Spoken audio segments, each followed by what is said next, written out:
वास्तुकर मानाच्या पैठणीचा 17वा एपिसोडचं शूट आज इथे होणार आहे आणि मी आलो आहे ठाण्यावरून वास्तुकर मानाची पैठणी घेऊन। आजच्या या वास्तुकर मानाच्या पैठणीमध्ये आपण देणार आहोत वास्तुकर मानाची पैठणी पहिलं प्राइज, दुसरं प्राइज सोन्याची नथ आणि तिसरं प्राइज आहे चांदीचं गिफ्ट। चला अर्चना मॅडमनी आपली थोडक्यात ओळख करून द्या।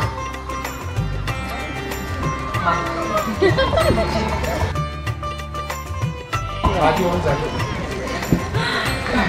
युवतीसेना आयोजित हार्दिक अर्चना रोहित लाड आणि वास्तुच्या पैठणी डॉक्टर भूषण सोनावणे यांचं स्वागत करत आहे।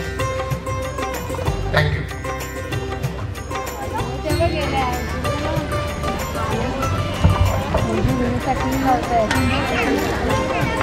आता अर्चना मॅडम आपल्याकडे एक उखाणा घेते।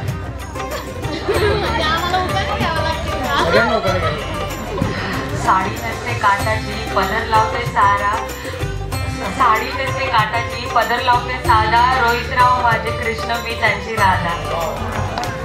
सगळ्यांनी टाळ्या वाजवा। आणि वास्तुशास्त्र ज्योतिषशास्त्र या विषयावरती अर्चना मॅडम आपल्याला एक क्वेश्चन विचारते। मी ज्या आवारात म्हणजे आज पैठणीचा कार्यक्रम ठेवलेला आहे त्याच्याबद्दलच मी विचारते। हे आमचं ग्रामपंचायत आहे, त्या ठिकाणी मला म्हणजे या वास्तूमध्ये मी आज शुभ कार्यक्रम करत आहे। या वास्तूबद्दल तुम्ही काय सांगता? असतात आणि डेफिनेटली इकडे खूप पॉझिटिव्ह वाईब्स आहेत मला जाणवतात आणि जिथे महिलांचा इथे एवढा आदर सत्कार होतो तर ती वास्तू डेफिनेटली चांगलीच असणार, त्याबद्दल काही डाऊट नाही। तर अर्चना मॅडम बरोबर खूप चांगलं कम्युनिकेशन आपलं झालेलं आहे आणि अर्चना मॅडमला वास्तुकार मानाच्या पैठणीच्या 17व्या एपिसोडचं हरवणारी गिफ्ट जे आहे ते मी चांदीचं जे गिफ्ट आहे ते मी मॅडमला देतो। सगळ्यांनी टाळ्या वाजवा।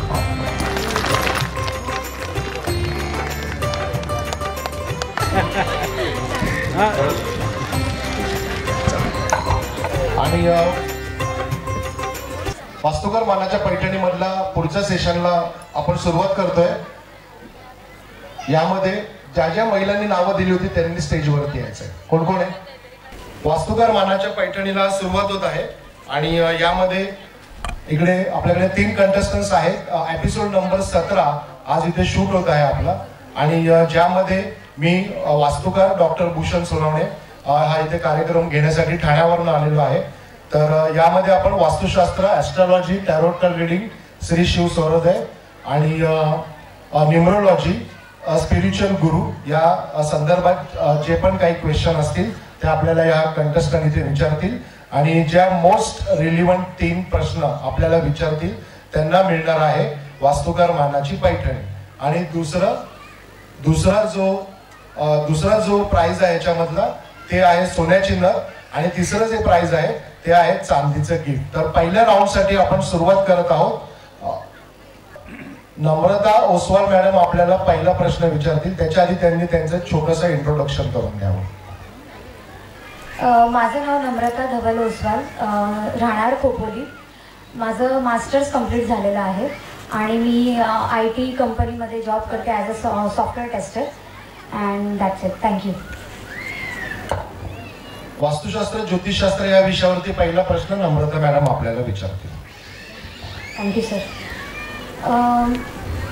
रिसेंटली माझे सासरे ऑफ झालेले, तर घरात वातावरण थोडं डल आहे, तर ते आपण सुधारण्यासाठी काय करू शकतो किंवा म्हणजे आमचा शॉपही आहे, शॉपमध्ये पण थोडा डलनेस जाणवतोय, तर त्यासाठी आपण काय करावं किंवा गल्ल्याची दिशा कुठल्या बाजूने असावी हा माझा प्रथम प्रश्न आहे। थँक्यू। ओके, जसं की यामध्ये मॅडमनी प्रश्न विचारला आपला की कोणीतरी एक्सपायर झाले आणि वास्तूमध्ये एनर्जी जी आहे ती थोडी डल झालेली आहे, तर यामध्ये आपल्याला जी पण एनर्जी बॅलन्स करायची आहे ती एनर्जी बॅलन्स करण्यासाठी 2 ते 3 फॉर्म्युले मी इकडे सांगतो। एक म्हणजे मिठाच्या पाण्याने लादी पुसणे, दुसरं म्हणजे वास्तूमध्ये काळ्या रंगाची अगरबत्ती वापरू नये, फक्त मसाला अगरबत्ती वापरावी आणि तिसरं म्हणजे फक्त आणि फक्त साजूक तुपाचा दिवा आपल्या वास्तूमध्ये वापरावा। हे 3 फॉर्म्युले जर तुम्ही तुमच्या वास्तूमध्ये केले तर तुम्हाला अतिशय बेहतरीन रिझल्ट बघायला मिळेल. पुढचा जो प्रश्न आहे तो स्नेहा मुंडे मॅडम आपल्याला विचारणार आहे. माझे नाव स्नेहा मुंडे, मी राहणार तांबाटी. मी ॲज अ ऑपरेटर म्हणून काम करते. मला विचारायचं आहे की आपण म्हणजे घर बांधताना पहिले बोलतो की वास्तूने बांधावं, त्याच्याने आपल्या घरामध्ये चांगलं सगळं चांगलं व्यवस्थित होतं. आणि जे आपण कुठेही वस्तू ठेवतो, समजा झाडू म्हणा किंवा कुठली वस्तू ठेवतो ती वास्तूनुसार ठेवावी. हे कितपत योग्य आहे किंवा त्याच्याने आपल्याला काय काय फायदे होतील हे मला जाणायचं.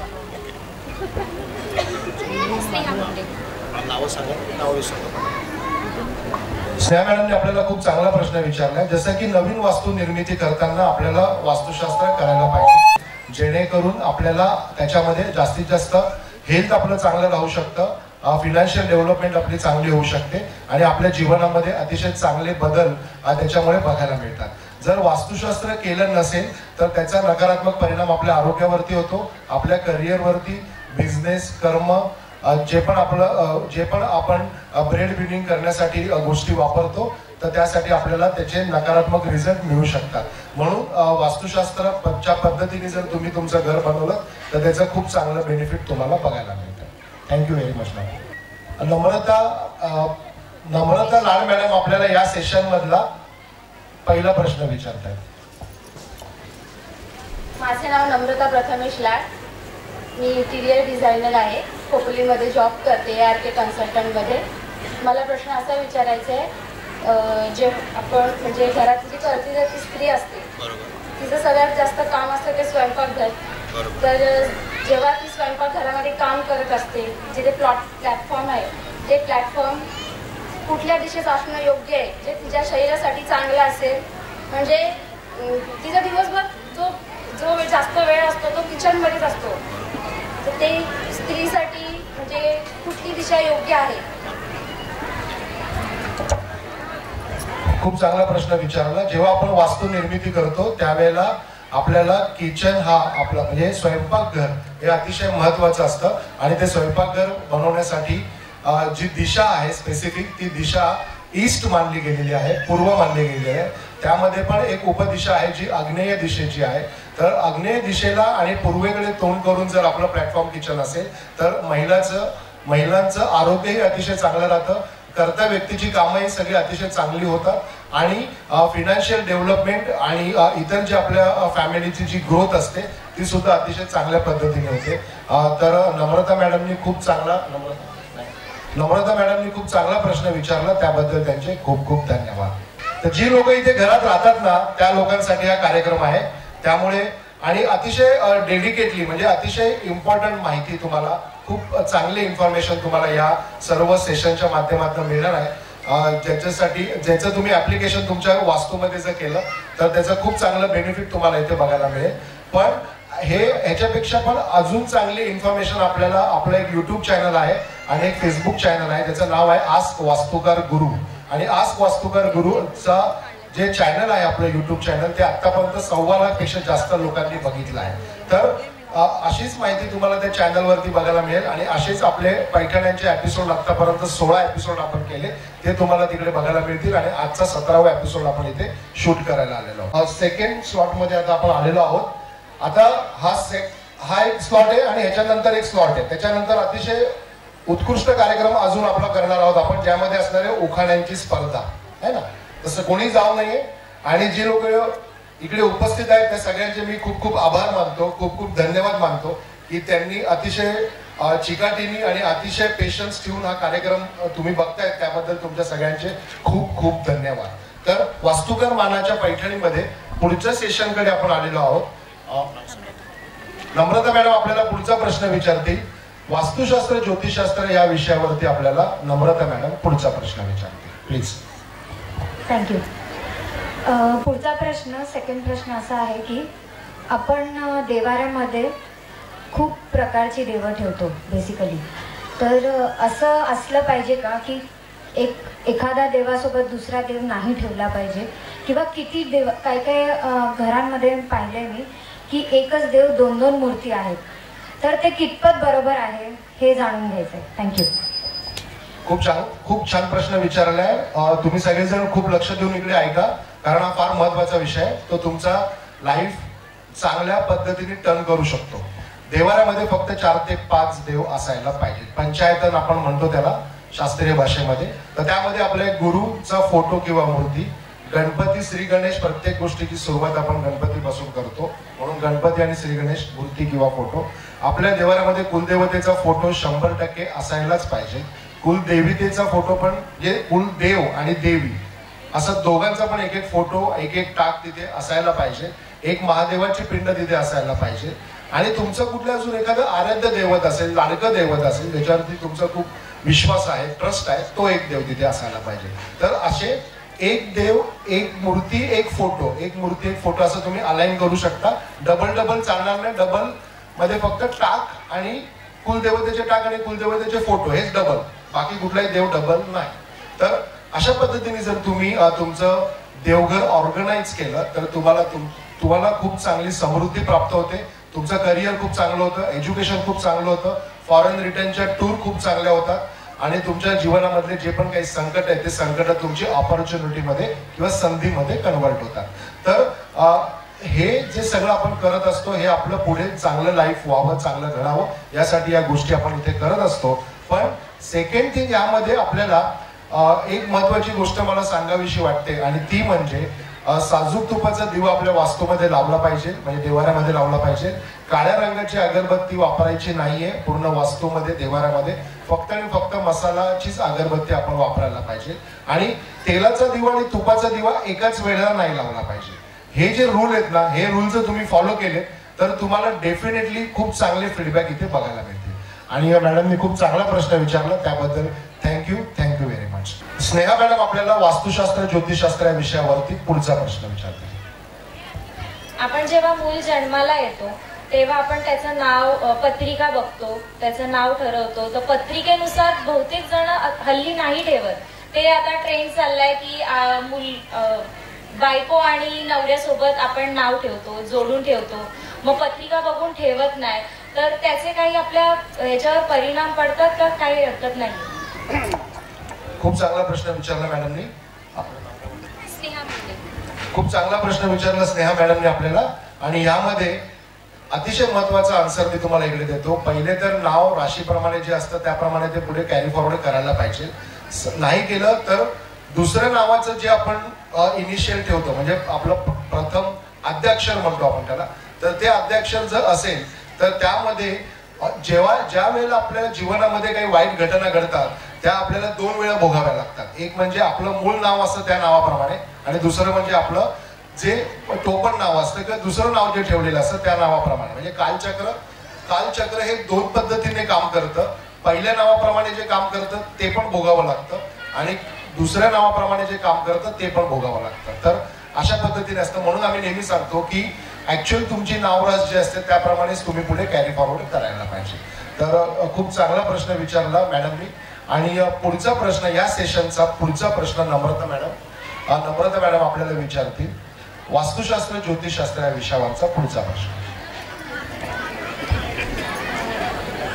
जेव्हा जन्माच्या वेळी आपण पत्रिका काढतो आणि ती जेव्हा एखाद्या आपण ब्राह्मणाला दाखवतो, जेव्हा त्या पत्रिकेमध्ये जे दोष असतात आणि जे त्याच्याबद्दल आपल्याला शांती करायला सांगतात, तर काही कारणास्तव आपल्याला ती शांती करायला जमत नाही. आणि जरी केली तरी मग जे आपल्याला सांगितलेले दोष असतात, म्हणजे ते मनामध्ये ती एक हे राहून जाते की त्या दोषांमुळे जर माझ्यासोबत असं काही घडत नाही गेला तर मग त्याच्यासाठी जर म्हणजे मेडिटेशन आणि अध्यात्म ती निगेटिव्हिटी कमी करण्यासाठी उपयुक्त आहे का? अतिशय महत्वाचा प्रश्न विचारला मॅडमनी. म्हणजे मला एक्सपेक्ट नव्हते एवढे चांगले प्रश्न मला या सेशन मध्ये ऐकायला मिळाले आणि या सगळ्यांचं उत्तर मी इकडे देतोय. माझी तारांबळ उडते थोडी, पण कॅमेरा बरोबर आहे ना आपला. तर यामध्ये आपल्याला व्यक्ती जन्माला येते त्यावेळेला जसे त्याच्या कुंडलीमध्ये चांगले योग असतात तसे वाईट योगे असतात. त्याच्यासाठी आपण शांती करतो किंवा इतर काही आध्यात्मिक मार्ग आहे ते करतो, नो डाऊट. पण त्याचा जो इम्पॅक्ट आहे आपण जर नाही केलं तर त्याचा नकारात्मक परिणाम आपल्या जीवनावरती होतो. पण आपण मेडिटेशन आणि अध्यात्म करणारी व्यक्ती असू तर किंवा आपले पूर्वज मेडिटेशन आणि अध्यात्म करणारी व्यक्ती असतील तर त्याचा परिणाम जो आहे तो कमी प्रमाणामध्ये होऊ शकतो. पण तेवढं स्पिरिच्युअल किंवा तेवढं आध्यात्मिक आपण व्हायला पाहिजे, करायला पाहिजे, तर त्या गोष्टीचा सकारात्मक परिणाम आपल्या जीवनावरती बघायला मिळतो. नाहीतर मग आपल्याला नकारात्मक परिणाम सुद्धा त्याच लेवलला बघायला मिळतो. तर अशा पद्धतीचं त्याचा आन्सर आहे. Thank you very much. आपण वास्तुकार मानाच्या पैठणीच्या शेवटच्या सेशनकडे आलेलो आहोत. या राऊंड नंतर आपला पुढचा राऊंड चालू होणार आहे. तर नम्रता मॅडमला आपण वास्तुकार मानाच्या पैठणीच्या तिसऱ्या सेशनचा पहिला क्वेश्चन विचारायला सांगतो. Please madam. थँक्यू. तिसरा प्रश्न असा आहे, जनरली आई वडिलांना मुलं शिक्षण घेत नाहीत किंवा आजकाल खूप जास्त मोबाईलमध्ये मग्न असतात, तर त्यासाठी आपण त्यांची काही स्पेसिफिक दिशा स्टडीसाठी ऑरेल्स काय ते स्पेसिफिक गोष्ट ज्या त्यांची स्पेसिफिकेशन आहे त्यासाठी आपली कुठली चांगली दिशा असायला पाहिजे घरात, ज्या दिशेला त्यांचं स्टडी टेबल असलं हवं. आणि जसं खूप मस्तीखोर मुलगा आहे तर त्याला काय केलं पाहिजे याच्यासाठी काही सोल्युशन. खूप चांगला प्रश्न विचारला मॅडमने. आपल्या वास्तूची ईशान्य दिशा ही एज्युकेशनशी रिलेट असलेली दिशा मानली जाते आणि त्या दिशेला जर अपत्य अभ्यास करत असेल, मुलगा असो मुलगी असो, ईशान्य दिशेला बसून जर अभ्यास करत असेल तर तो केलेला अभ्यास नक्कीच लक्षात राहतो. पण अभ्यास लक्षात राहण्यासाठी तिथे कधी बसून अभ्यास करावा असं नाहीये, तर ब्रह्ममुहूर्तावरती उठून म्हणजे ऍटलिस्ट 4 वाजता किंवा 5 वाजता उठून तरी तिकडे अभ्यास केला पाहिजे. तर मग त्याचा अतिशय उत्तम असं फळ प्राप्त होतं. आणि जे विद्यार्थी म्हणजे जे विद्यार्थी शिक्षणामध्ये थोडे कमी आहेत किंवा लक्ष देत नाहीत किंवा मस्ती करतात, तर त्यांच्यासाठी त्यांची कुंडली बघून आपण पुढचे काही स्पेसिफिक गायडन्स आपण त्याच्यामध्ये देऊ शकतो. तर त्यामध्ये असं पर्टिक्युलर किंवा स्पेसिफिक असं सांगणं थोडं कठीण आहे, कारण ते जे स्टडी मटेरियल आहे ते कुंडलीशी रिलेट करणारं असतं. तर अशा पद्धतीने आपण ते डेफिनेटली करू शकतो. Thank you very much. तर या सेशनच्या दुसरं जो क्वेश्चन आन्सरिंग आहे स्नेहा मॅडम आपल्याला विचारते. आपण जेव्हा आपल्या लाईफमध्ये काही प्रॉब्लेम्स येतात, अडचणी येतात, जॉब रिलेटेड किंवा फायनान्शियली, तर आपण ब्राह्मणाकडे जातो किंवा अशा दाखवतो की आपल्याला तोडगा पाहिजे, तर ते सांगतात की तुम्ही ह्या प्रकारची अंगठी घाला किंवा तुम्ही हा मोती घाला की त्याच्यामुळे तुम्हाला योग्य होईल किंवा सहकार्य भेटेल त्या गोष्टी व्हायसाठी. तर ती गोष्ट होते का असं? स्नेहा मॅडमने खूप चांगला प्रश्न विचारला इकडे. जसं की यामध्ये आपल्याला डेफिनेटली चांगला बेनिफिट होतो, पण त्या कुंडली बघून किंवा जे पण काही उपाय असतात ते व्यवस्थित पद्धतीने करायला पाहिजे. आणि त्या जर आपण व्यवस्थित केल्या तर डेफिनेटली आपल्याला त्याचं बेनिफिट होतं. पण हे असं इंडिव्हिज्युअल लेवलला स्टडी तो करावा लागतो. त्याचं युनिव्हर्सल नाहीये की सगळ्यांसाठी सेम आहे किंवा सगळ्यांसाठी काही सेम फॉर्म्युले आहेत असं सांगता येणं थोडं कठीण आहे. पण स्टडी करून जर केलं तर डेफिनेटली त्याचा चांगला बेनिफिट बघायला मिळतो. कारण आतापर्यंत आम्ही या सगळ्या एरियामध्ये म्हणजे या सगळ्या क्षेत्रांमध्ये 20,000 पेक्षा सुद्धा जास्त लोकांना सक्सेस केलेला आहे ना. तर पुढचा या सेशनचा म्हणजे हा शेवटचा सेशन आहे आपला आणि या सेशनचा तिसरा प्रश्न आपल्याला विचारताय नम्रता मॅडम. आपल्या वास्तूमध्ये म्हणजे एक अनधिकृत वस्तू असतात ज्या अस्वच्छ असतात, बंद पडलेल्या असतात, तर त्या कशा प्रकारे हानिकारक ठरू शकतात? एक म्हणजे आपल्या वास्तूमध्ये 30% एरिया ब्लॉक पाहिजे, 70% स्पेस पाहिजे. आता सगळं उलट आहे आपल्याकडे. म्हणजे आपल्याकडे तेवढा स्पेस नसतो आणि वस्तू खूप जास्त असतात. तर वस्तू तुम्ही जेवढ्या कमी ठेवणार तेवढं तुमचं प्रगती फास्ट होणार. म्हणजे हे एकदम युनिव्हर्सल लॉ आहे ह्याच्यामध्ये. आणि नको असलेल्या वस्तू, तुटलेले उपकरणं किंवा तुटलेले घड्याळ, गॅजेट्स, इलेक्ट्रॉनिक गॅजेट्स हे जेवढे ऍक्टिव्हेट असतील तेवढे तुम्ही ठेवू शकता. जे डिसऍक्टिव्हेट आहेत ते तुम्ही तुमच्या वास्तूमध्ये ठेवू शकत नाही. तर त्याच्यामुळे तुमचं आरोग्य बिघडतं पहिले तर. दुसरं म्हणजे एज्युकेशनवरती पण परिणाम होतो, करिअरवरती परिणाम होतो, जॉब लागत नाही, बिझनेस चालत नाही, सारख्या अनंत संकट तुमच्यावरती येतात जर तुमच्याकडे नकारात्मक रिफ्लेक्ट करणारे उपकरणं जर तुमच्या वास्तूत असतील तर. आणि नम्रता मॅडमने खूप चांगला प्रश्न विचारला. त्याबद्दल खूप खूप धन्यवाद. पैठणीच्या पदराला मोराची नक्षी, रोशन नावांचं नाव घेते हल्दी कुंकवाच्या दिवशी. टाळ्या उखाणा घेते, टाळ्या वाजवा. चला पुढचा.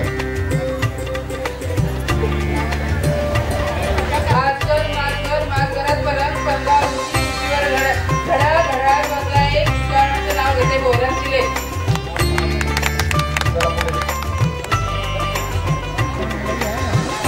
आकाशात उडतो पक्ष्यांचा थवा, म्हणजे घराचं नाव घ्यायला उगाणा कशाला हवा.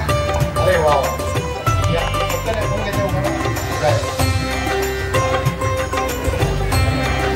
अंगणात होती वर पवित्र कीर्तन, मोरच्या पाटलांच्या घरी मिळाला हो निष्ठ म्हणजे हळदी कुंकवाचा नाव. इकडे इकडे इकडे. अंगणात होती तुलस विस्तृत लावते जीवा नरेंद्र सरकार जोडीदार सातजण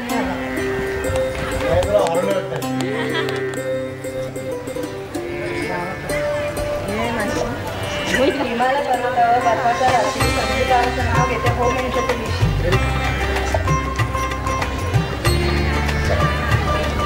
सोन्याच्या अंगठीला नागाची खूण, जनार्दन रावांचे नाव घेते सावतांची सोन. अजून बोल. शिवाजी महाराजांचा संता पुत्र, जान्हवी जिजाऊंची खुशी, संदीपरावांचं नाव घेते हळदी कुंकवाच्या दिवशी. थँक्यू. अजून बोल. पैठणीच्या खेळासाठी आले सारे घरातले काम टाकून स्वप्नीरावांचं नाव घेते तुमचा सर्वांचा मान राखून. Very good. शंकराच्या पिंडीवर वेद वाकून जगदीशरावांचं नाव घेते तुमचा मान राखून. थँक्यू. चला घ्या. गुलाबाचं फूल माळ्याच्या माळ्यात नवरतोरण आरती रात मामुलीच्या मुलीचा मोठं तुरा माझा तुराला लाड माडी बांधून पिंताळ चौगवलं वेलाचं गाड आंधर मधगर होते बसते भाऊ त्याच्या पोटी जलामला 5 जण भाऊ. एक बोलतो गाडी घेऊ, एक बोलतो घोड घेऊ, एक बोलतो नगरात जाऊन घेतलं पैशाचं पीठ, त्याची बनवली रोटी, निसली मुंगी पेटन दाटी. चला जाऊ कृष्णाच्या भेटी, कृष्णाच्या आईचं भेटे टाळी. चला जाऊ वनमाळी घेतला लाया. चला जाऊ पंढरपूर पाया, पंढरपुरात पाहत होते विठुबाईची मूर्त. कृष्णाला घाटीवरचं कृष्णाला चला दिवा. चला महासिंगणापूरला दिवा. तुळजापूरच्या देवीचा हात भरलं थोड्यानी. चला सदानंद राहू पाहू आपण डोळ्यानी. पहिलं बक्षीस आणि खूप is a good attire there basically first of all. आणि सेकंड थिंग खूप छान आवाजामध्ये त्यांनी उखाणा घेतला, त्याबद्दल चला अजून. हातात करते हिरवा तुळा, संतोषरावांचं नाव घेते. हातात करते हिरवा तुळा, गळ्यात घालते खुशी, संतोषरावांचं नाव घेते हळदी कुंकवाच्या दिवशी. अक्कलकोटचे स्वामी शेतीचे साई, समित्रावांचं नाव घेते सुहाची आई. स्वामी समर्थांचं नाव घेतलं म्हणून आपण स्वामी समर्थ आमचे गुरु आहेत. श्री स्वामी समर्थ.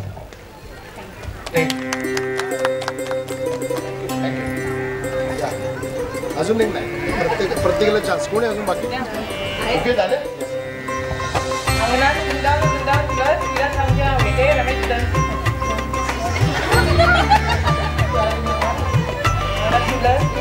अंगणात वृंदावन तुलस विलास रावांचं नाव घेते मला नाही आलं. विलासराव हळवणे वाटतं.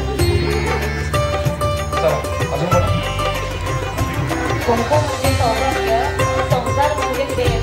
रवींद्ररावांचं नाव घेते हळदी कुंकवाची वेळ. Very good. ताई तुमचं नाव सांगा. माझं नाव करुणा रवींद्र गौड. मी ठाण्याहून खास हळदी कुंकवासाठी आले, कारण माझ्या बहिणीने इथे जे समारंभ साजरा करते त्याच्यासाठी मी आज या ठाण्याहून खास तिच्यासाठीच मी आलेली इथे. मी पण ठाण्यावरून आले, मी पण ठाण्यावरून आले.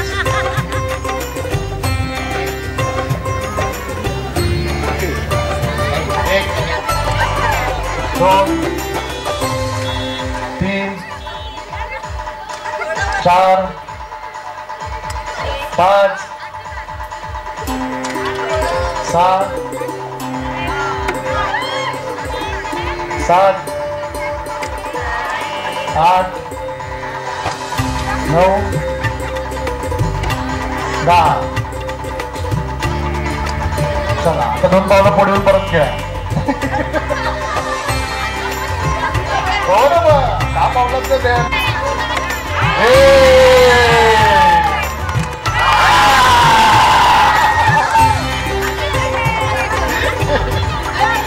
नाही पुढे ना बरोबर. अरे 2 पावलं पुढे बरोबर. त्यांनी टाकायची स्टाईल चेंज केली. बरोबर असं करा.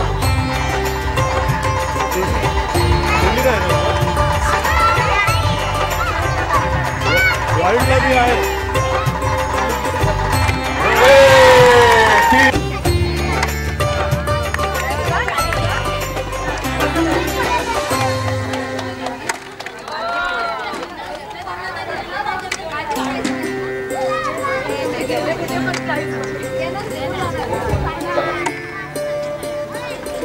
कोण आहे विनर? कोण आहे इकडे?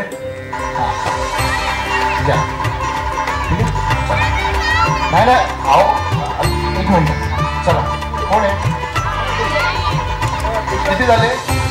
3. हे घ्या वास्तुकर मानाच्या पैठणीकडनं बॉल गेम मधलं दुसरं पण. चला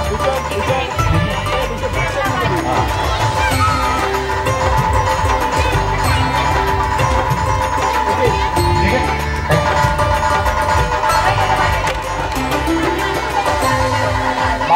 मागे सरका थोडं मागे सरका. हा ठीक आहे.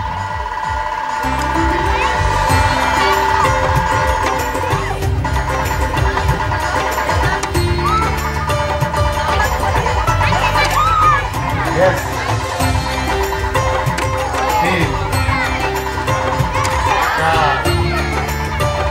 जमायला लागलं तुम्हाला. हा पैठणीसाठी परत बोलूया. हे घ्या वास्तुकर मानाची पैठणी. Record break.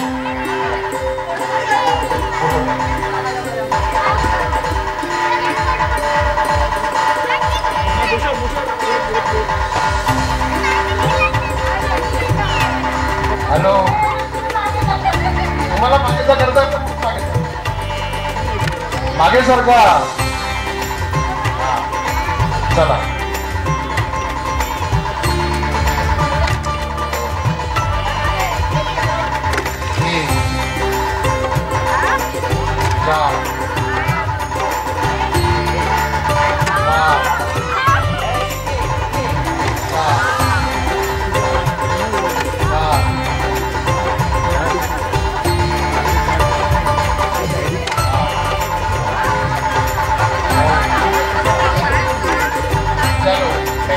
वास्तुकर बालाची पैठणीकडनं की रेकॉर्ड ब्रेक. चला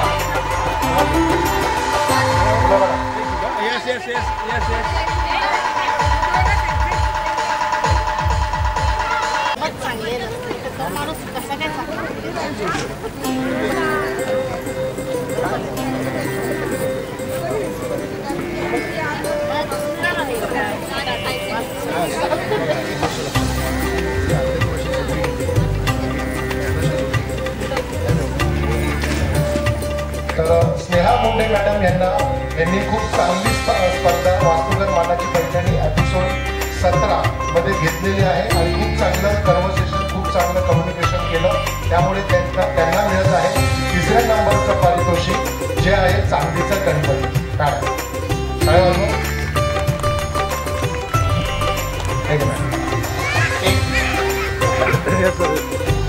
हातासारख्या हिरव्या मागण्या गळ्यासारखी खुशी मयूररावांचं नाव घेते हळदी कुंकवाच्या दिवशी. नम्रता मॅडम यांनी वास्तुकर मानाची पैठणी एपिसोड नंबर 17 मध्ये आपल्याबरोबर खूप चांगलं कम्युनिकेशन केलं. खूप चांगले प्रश्न विचारले आणि ज्या प्रश्नांमुळे तुम्हाला सुद्धा ती सगळी माहिती तिथे ऐकायला मिळाली. तर नम्रता लाड मॅडम यांना आपण देत आहोत वास्तुकर मानाच्या पैठणीचं 2य पारितोषिक जे आहे सोन्याची नथ. टाळ्या.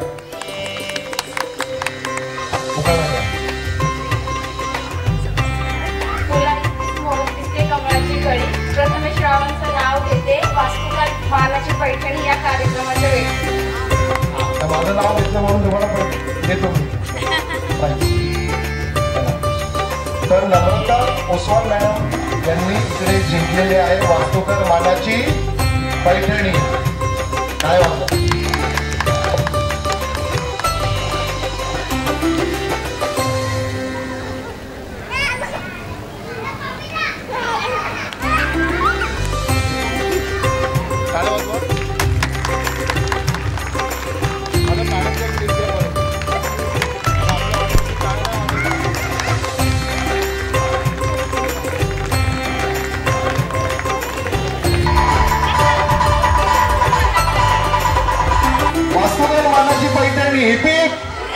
हिप हिप हिप हिप पुरे. आता हिप हिप हिप हिप पुरे. आता चला वास्तुकार मानाची पैठणी हिप हिप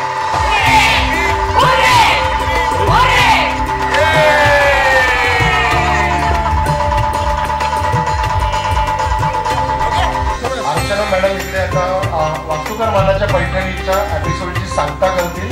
वास्तुकार मानाची पैठणी 17वा एपिसोड इकडे अशा पद्धतीने साकार झालेला आहे आणि अर्चना मॅडम त्याविषयी 2 शब्द बोलतील.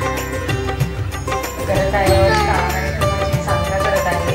आज ते आपले ठाण्याचे वास्तुकार मानाची पैठणी डॉक्टर भूषण सोनावणे चांगल्या प्रकारे हा कार्यक्रम इथे आयोजित केला होता व ते खूप चांगल्या प्रकारे कार्यक्रम उत्स्फूर्तपणे पार पडलेला आहे.